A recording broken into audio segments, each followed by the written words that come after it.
hills are very important part of the 54 important seats in North Bengal. And we have with us Raju Bista. He is the permanent MP, that's what locals say here, because he's an MP who stays out here, and he is into all the he looks after the BJP things out here very closely. Raju ji ये बताइए कि 54 seats में क्या आपका जो गढ़ है भाजपा का वो आप लोग रख पाएंगे या फिर सेंध लगाएगा तृणमूल कांग्रेस? पहली बात तो TB18 और आपके सभी साथियों को मैं स्वागत करता हूं दार्जिलिंग की इस खूबसूरत वादियों में। और नॉर्थ बंगाल भारतीय जनता पार्टी का गढ़ है, इसमें कोई दो मत नहीं है। और इस बार पूरा बंगाल में कमल खिलने वाला है। और जहां तक नॉर्थ बंगाल की बात है, 54 में 45 से ज़्यादा सीटें इस बार 2026 के चुनाव में भारतीय जनता पार्टी को मिलेगी। उसके बहुत बड़े कारण हैं। नॉर्थ बंगाल को हमेशा से ठगा गया है। इस बार भी 4 लाख करोड़ का बजट था पश्चिम बंगाल का, उसमें नॉर्थ बंगाल डेवलपमेंट बोर्ड को 950 करोड़ रुपए मिला। वहीं आप देखिए पश्चिम बंगाल में मदरसा बोर्ड को 5713 करोड़ रुपए मिलता है। और एंटायर नॉर्थ बंगाल को जो है, जहाँ 3 करोड़ की आबादी बसती है, हमारे लिए मात्र 950 करोड़ रुपए है। दूसरी बात, ये जो नॉर्थ बंगाल का इलाका है, चिकन नेक यहीं पड़ता है, बांग्लादेश, नेपाल, भूटान, चाइना बगल में है।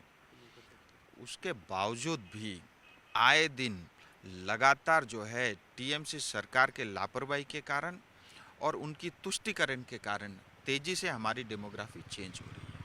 जो यहाँ के गोरखा हैं, यहाँ के आदिवासी हैं, यहाँ के राजवंशी हैं, यहाँ के कोच हैं, यहाँ के मैच हैं, यहाँ के टोटो हैं, यहाँ के राबा हैं, यहाँ के बंगलाभाषी, इवन हिंदी भाषी, वो माइनॉरिटी हो रहे हैं। और बहुत तेज़ी के साथ जाली टोपी पहनने वालों की संख्या बढ़ रही है। और ये हमारी संस्कृति, हमारी परंपरा और हमारे कल के लिए बहुत बड़ा खतरा है। नॉर्थ बंगाल में इतना संसाधन है, आप स्वयं देख रही है। यहाँ पे चाय भी है, यहाँ पे जो है टूरिज़्म भी है, यहाँ पे जो है यहाँ पे जंगल है, यहाँ पे होम स्टे है, क्रॉस बॉर्डर ट्रेड का बहुत बड़ा हब बन सकता है।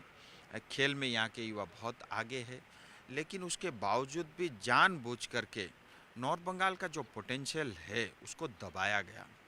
उसकी वजह से परिणाम स्वरूप क्या हो रहा है, हमारे युवा पलायन कर रहे हैं। बॉम्बे में, दिल्ली में, बेंगलोर में, अन्य शहरों में जा रहे हैं। और उसके बदले यहाँ पे तेज़ी के साथ घुसपैठ गांव-गांव तक, ग्रामीण क्षेत्र तक घुसे हुए हैं। इसीलिए नॉर्थ बंगाल बहुत स्वाभिमानी लोग रहते हैं। नॉर्थ बंगाल हमेशा से TMC को नकारता रहा है। और इस बार देखिए बॉर्डर खुले हैं, आज भी 550 किलोमीटर का उसको फेंसिंग करने का किसी तरह का जो है प्रावधान TMC ने नहीं किया। आज तक ज़मीन नहीं दे रहे, हाईकोर्ट को इंटरफेयर करना पड़ रहा है। तो ये साफ दिखाता है ना कि TMC का जो वोट बैंक है वो इम्पोर्टेड वोट बैंक है, वो रोहिंग्या से घुसपैठी है। और मैं तो कहता हूँ ये ममता दीदी पश्चिम बंगाल की मुख्यमंत्री तो नहीं है, ये घुसपैठियों की मुख्यमंत्री है। इनको सबसे अधिक प्रेम है रोहिंग्या से और घुसपैठियों से। इस चक्कर में जो है उनके हाथ से पश्चिम बंगाल निकल रहा है। दूसरी है कि हिल्स का क्या होगा? एडवर्ड भी इस बार खड़ा हो रहा है, अनित थापा दावा कर रहे हैं कि उनको भी मिलेगा सीट। देखिए अनित थापा क्या है, वो ममता बनर्जी है। और ममता बनर्जी और TMC को कभी भी गोरखा और विशेष करके दार्जिलिंग तराई डूवर्स की जनता कभी भी उनको वोट दे ही नहीं सकती। और जहाँ तक अजय एडवर्ड का सवाल है, वो कहीं ना कहीं उनके लिंक जो है अभिषेक बनर्जी के साथ हैं। सो एक हिसाब से चाहे वो अजय एडवर्ड हो, चाहे BJPM हो, ये राज्य सरकार की उपज है और ये राज्य सरकार के लिए इनडायरेक्टली काम करते हैं। और जहाँ तक BJPM है, आप देखिए 15 साल से राज्य में उनकी सरकार है, GTA उनके पास है, पंचायत उनके पास है, म्यूनसिपैलिटी उनके पास, कुछ तो नहीं हुआ। तो इस बार पहाड़ की जनता आखिर BJPM को और TMC को वोट क्यों दे?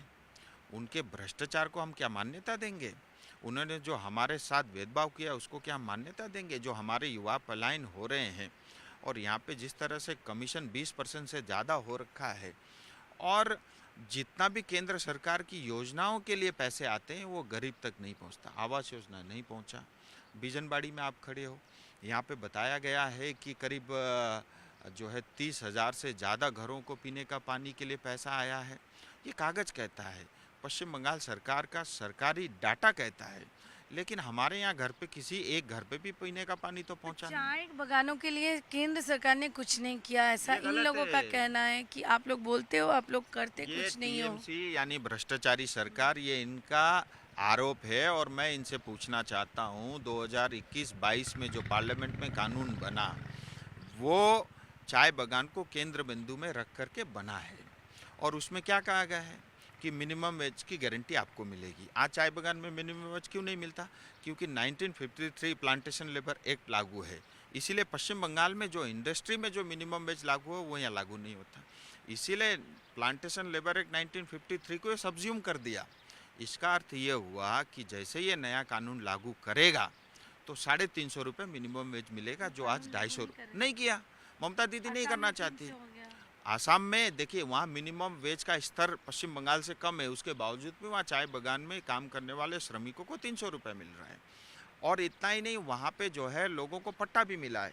हमारे बाप दादाओं की ज़मीन है और हम अपनी ज़मीन पे बेघर है और इसका मालिक बना हुआ है ममता बनर्जी और अभिषेक बनर्जी। ये तो हम कभी होने नहीं देंगे।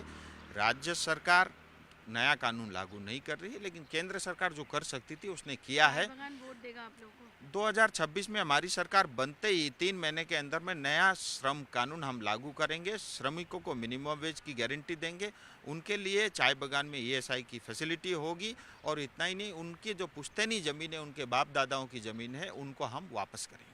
और एक मालदा में जो चल रहा है, एनआईए वहाँ पे अभी जांच करेंगे, तो ये जो घटना हुआ है, इलेक्शन कमीशन अभी आज भी गुस्सा होके निकल गए हैं। इलेक्शन कमीशन में गए थे तृणमूल के लोग कहना कि निकाल दिया, 7 मिनट में निकाल दिया, बहुत ECI is equal to BJP ऐसा बोल रहा है। चलो मैं उस पर बाद में आता हूँ। पहली बात मुझे ये बताइए, ये एसआईआर से इतना डरती क्यों है टीएमसी? ये भारत देश है, पश्चिम बंगाल भारत का हिस्सा है। हम एसआईआर न बीजेपी लागू कर रही है न केंद्र सरकार, ये इलेक्शन कमीशन लागू कर रहा है। हमें तो कोई आपत्ति नहीं है, क्योंकि हमें पता है ना एसआईआर लागू होगा तो देश को फ़ायदा है, हमारे अपने लोगों को फ़ायदा है।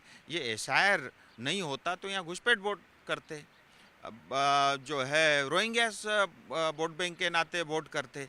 तो ये तो भैया देश को सुरक्षित करने के लिए कार्यक्रम है, इससे इतना आपको डर क्यों है? उसका एक ही कारण है, तुष्टीकरण की राजनीति, जाली टोपी की राजनीति इतना करते हैं, इनको लगता है इनका इम्पोर्टेड वोट बैंक खिसक जाएगा। लेकिन हम तो चाहते हैं, वोट बैंक हमारे लिए बात की बात है, हम पहले ये चाहते हैं हमारा देश, हमारी सीमाएं सुरक्षित हो, हमारे लोग सुरक्षित हो।